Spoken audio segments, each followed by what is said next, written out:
Hey guys, Alayna here, and today I will be creating one of the most anticipated videos on my channel yet. Iron Gwazi versus Steel Vengeance. Which one do I think is better? Let's find out. First, let's go over the stats for each. Iron Gwazi is a hybrid conversion of Gwazi, a GCI dueling roller coaster. And Steel Vengeance is a hybrid conversion of Mean Streak, a Din Corporation Woody. So, Steel Vengeance is located at Cedar Point, and it opened on May 5th, 2018. It's 205 feet tall, goes 74 miles an hour with 4 inversions, and it has a 90-degree first drop. It's 5,740 feet long and has a duration of 2 minutes 30 seconds. Its capacity is 1,200 riders per hour. Iron Gwazi, on the other hand, is located at Busch Gardens, Tampa, and it opened on March 11th, 2022. It's 206 feet tall with a 91-degree first drop and has a top speed of 76 miles an hour. It's 4,075 feet long with 2 inversions spanning over a duration of 1 minute 50 seconds. Its riders per hour isn't calculated yet, however. Each of these coasters were created by Rocky Mountain Construction, or RMC. So, these are pretty close in terms of stats other than location, duration, and length, obviously. But now that we've gone over the stats, let's check out each of the rides' layout. Steel Vengeance starts with 2 small bunny hills before the lift, and they're more in charge of tossing you in front of you than giving you airtime. You then climb the 205-foot tall lift hill and plunge 90 degrees straight drop.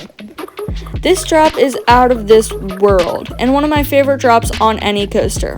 Then take a small bunny hop into the top hat, which provides some great ejector airtime. Next is the highly regarded Outer Bank. The laterals and sustained airtime that you get on this is amazing, no doubt about that. You then dip down and then fly back up into the first inversion, a 0G roll. It's nothing special, but still pretty cool. Then there's some interesting sideways airtime pops, and after that is what Cedar Point calls a flying snake dive, where you snap upside down and snap upright again. It provides great whip and is the best inversion on the ride. You then hop up into the mid-course. Sometimes this hits, and it can really alter your ride experience if so. And then you plunge back down with an insane pop of ejector if the mid-course is off. It's weak floater if it's on. Face back-to-back camelbacks, and head into the off-axis hill, which is like a mini version of the Outer Bank that's earlier on this ride. Then head into the... Wait, what the heck is this? A cutback? A half 0G roll? I don't even know. Maybe a wave turn? Next. There we go. Finally a true 0G roll. Hit some more bunny hills, go into a mini wave turn, and then finally go through the last 0G roll of the ride. Face a multitude of bunny hills, and then the brakes. But now for Iron Gwazi's layout. Depart from the station and dip down into the lift hill.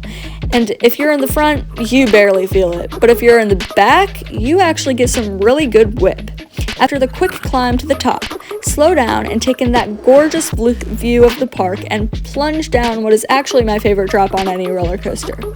That extra degree makes you fly out of your seat in an abrupt pop of ejector airtime. You then go into the Outer Bank. Steel Vengeance definitely has the better one, but that doesn't mean that this one isn't great too. Then climb up into the Death Roll, the best inversion that I've ever experienced. Sorry Kumba's 0G roll, but this one is just so much better. If you're in the back, you are in for a treat. Somehow you get ejector going into this, and as you're falling, you can't help but be in awe of this engineering marvel. Followed by an overbake, which actually provides some really good whip, then go into the best part of the ride in my opinion, and in many people's opinion, the wave turn. The sustained ejector that you get on this element tries to yeet you to Pluto. Not even joking. The snap back to being upright, and then you do too many wave turns. Then you have the stall. Now, according to me, in 2022, this is the only stall that I've experienced. And if people are saying that this one is nothing compared to others, then I am so excited to get on other RMCs. I really like this stalls, and you're just hanging there with nothing to do to stop it. Then you do a drawn-out turn into a trick track, which I found pretty fun. And then you go into the last element on this coaster, a dive down into the brakes. And this feels like the first drop, just 150 feet shorter. I'm not sure how tall it is, but it definitely feels short, but definitely sweet. It gives insane ejector, especially at night. And that's the layout of Iron Gwazi. Now I'll be going over some miscellaneous things about each ride that I like or dislike. First, I know everyone complains about this, but it does suck. The locker systems for Steel Vengeance. I'm sorry, Cedar Point, but you really need to have bins or something in the station again. The entirety of the metal detector system is kind of bad, I'm not even gonna lie to you guys. At least it's improved with the small lockers towards the end of the line, but first timers may not know. My uncle got our entire party held up because of a Purell bottle in his pocket one time. I don't think that a Purell bottle matters that much. He had zip-up pockets too. He could just put it in there and zip up the pockets. Iron Gwazi is great with this though. They have pouches on the fronts of each seat, so you can have your small belongings in line with you the entire time. There are larger lockers for like purses, fanny packs, other stuff, and I'm not sure if they're free or not because I didn't use them. But something that Steel Vengeance obviously has that Iron Gwazi doesn't is the operation speed. The shortest operation time that I saw for Iron Gwazi was 137 seconds, the longest being 210 seconds. That is very, very long. I know it just opened, but even when the ride has a station wait, it's still probably going to be about a 15 to 20 minute long wait. Steel Vengeance has some of the fastest operations at Cedar Point. They be rolling trains out super quickly. When the first train has just come off the mid-course, they're sending a train right up the lift hill.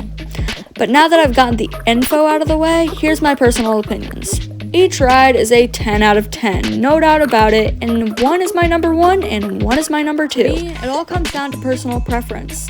Airtime is great, but I want variety.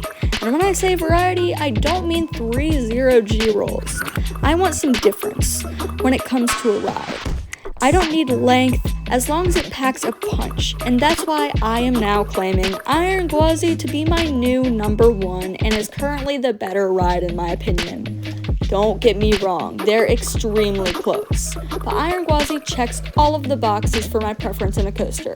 Positives, negatives, variety, just insanity. Steel Vengeance has officially been dethroned.